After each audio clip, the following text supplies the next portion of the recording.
All right, we're back again. Grim Nasty TV, the truth channel, 100%, 100% of the time. All right, so something I want to talk about that needs to be said. What is that? The industry. Let's talk about it. Now, one thing that we know for sure is that Jadakiss made a statement that says, why is it that the music industry is designed to keep the artist in debt? Like, I love this dude's rhymes, man. He just keeps it so fucking real, man. This motherfucker said the music industry is designed, by design, to keep all of the artists in debt. Now, how would it be possible that the newer artist, in an era of inflation, where the minimum wage stays the same, okay? Now everybody's telling you the rent's too damn high. The minimum wage stays the same, and then the value of the dollar decreases because it can't afford to pay the cost of living. Imagine that.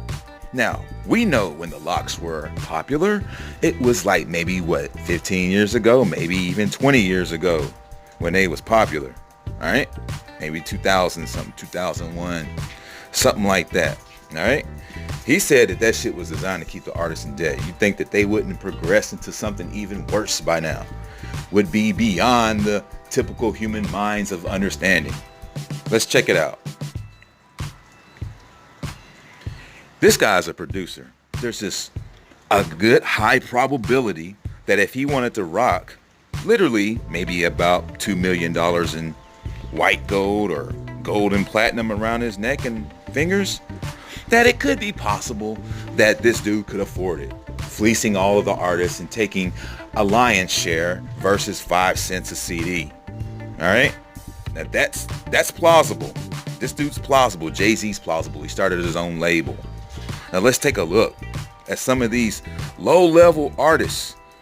I ain't showing their faces because I'm not afraid. It's because it's not even about them. It's about the jewelry. It's about what we're seeing.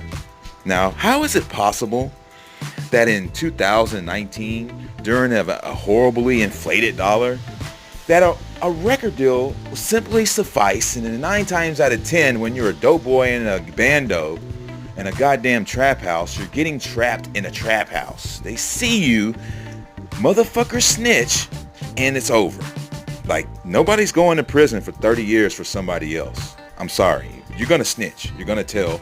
9 times out of 10, these motherfuckers are telling. It takes a really rare diamond in the rough to find somebody that just ain't gonna tell on you. I'm that kind of guy. I ain't telling motherfuckers. I don't. I'm responsible for my own actions. I just hold myself responsible to some degree more than most people do. They don't hold themselves responsible. It's part of the reason why I'm actually coming out and telling everybody all this stuff and then taking the responsibility to really try to help somebody, because I do hold myself somewhat responsible. At the same time, I go and build whatever I need to do to make it in life, and I don't accept what is handed to me in face value. I don't follow the masses. I go against the grain and create my own way. I mean, I've been like that my whole life. But this is very disturbing. Like, come on, that's extremely excessive. Do you know how many diamonds it takes to fill that? That's like fucking $5 million, bro. Like, what? Nuh-uh.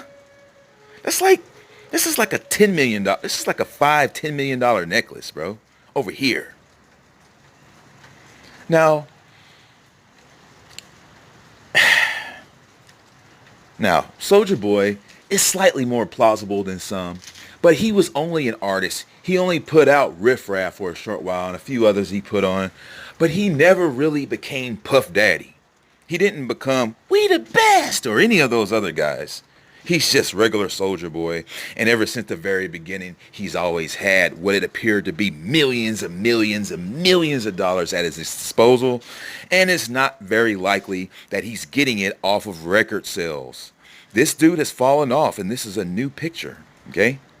He's got a watch that doesn't fit on his arm. Now, you think that somebody that wants to make an investment might buy something that they can grow into so they can keep it longer. But However, if it was worth millions and millions of dollars, you might get it fitting to your arm so it doesn't slip off your fucking hand easily when somebody's trying to jack you. Like, I'm just saying. I'm just saying. So why in the fuck would you buy millions of dollars in jewelry that you can't even keep on? Now everybody's running around with these choker necklaces for obvious reasons. But the choker necklaces are even more expensive in their style and stuff, almost for no reason at all. It's got less ice on it and less platinum on it. Let's take a look at this. I'm not showing the faces because that's not important. But take a fucking look at this excessive nonsense. Like, this is not even humanly, this is not possible with a record contract. It's not. It's not possible. You're not going to do this. I'm sorry. You're just not going to do this. Remember what Jadakiss said. It's 2019. Do you think it's going to get so much better for artists? Did they listen to Jadakiss's verse and just change the whole game? No. He did some shit for this, man. And it's some old questionable shit that you would be like, whoa, wait, he did what for that? Like, you would be like, wow, what? So that's what I'm saying. The ones that got the most, this has nothing to do with making anything off your record sales, dude. I'm sorry. But the ones who have the most are the worst people, man. Now take a look. I'm not even gonna fucking tell you who these people are because none of that matters. What matters is what's going on. Take a look at that. It's a big ass box completely flooded with diamonds. Some of these guys fancy themselves unique when they go and get nothing but flawless diamonds in their pieces, in their teeth and stuff like that. That shit's fucking impossible. It's mission impossible unless somebody is doing something else beyond record sales to receive such. You know, maybe you might even do something like some mafia shit, like somebody tells you, hey man, why don't you do this horrible shit and I will give you this a week. You know, you've seen those movies. Then they start walking around like that. That shit ain't coming off of sitting in no studio. Sorry. How many rappers do you know make this kind of stuff off of record sales? Like nobody. Nobody's really buying records. Didn't Sheryl Crow say in the like early 2000s that the artists were failing and that they weren't going to make anything? You think Sheryl Crow sells less records than this guy? Think about it. No offense, my guy, but I'm making points about everybody's jewelry. Now, take a look at this. This guy fell off. Maybe he might do a ritual and make a big comeback like Robert Downey Jr. But when they fall off and come back, like Trinidad James, it's very questionable. You gotta wonder, this dude fell off so hard and said he was broke. Now he's got fucking expensive videos. How? That's not even in a regular rapper's budget. A regular rapper's budget might be $100,000. How in the fuck you get multiples and multiples of $50,000, $20,000, $100,000 videos? I mean, it's insane. None of it makes any sense. Unless something's going on with them. See what I'm saying? Something's going on here. So this is a guy, okay? All right? And he's new. How in the fuck? How many diamonds are in that? Come on now. How in the fuck? He's a new guy. You got it like that? I don't fucking think so. So you got to be careful when you follow the masses because sometimes the M is silent. Because, you know, the masses, they don't really know what's real. They don't know what's going on in here. I'm not really following them, though.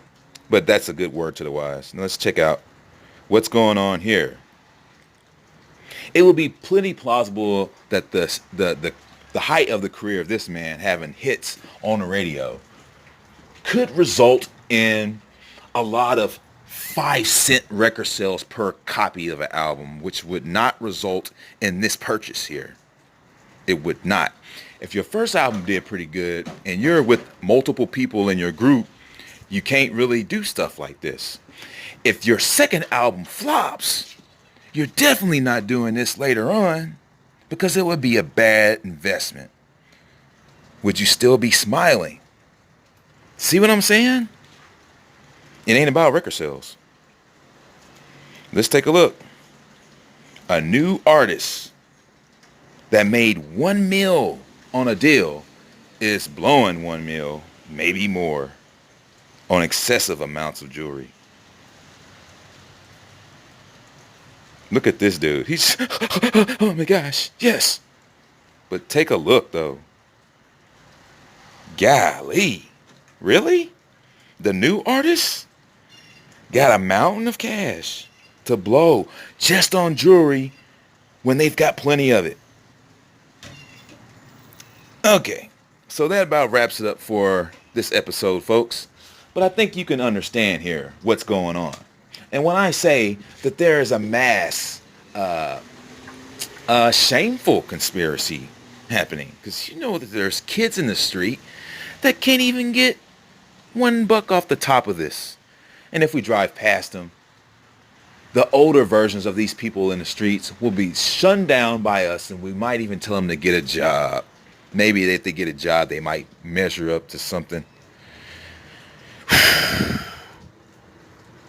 The most detached, most hardest living individuals in the streets, on their feet, walking around with nothing, must be the most freest, because anybody that chases behind this, that doesn't do what these people do to get where they go, isn't going to receive anything like this other than the fancy of the photographs and the witchcraft and the fascination to fasten you to the idea that you might be able to do this, or maybe you might just be entertained by living vicariously, watching other people live in splendor such as this. Unbelievable, horrible, shameful. And when you get awake, stay awake.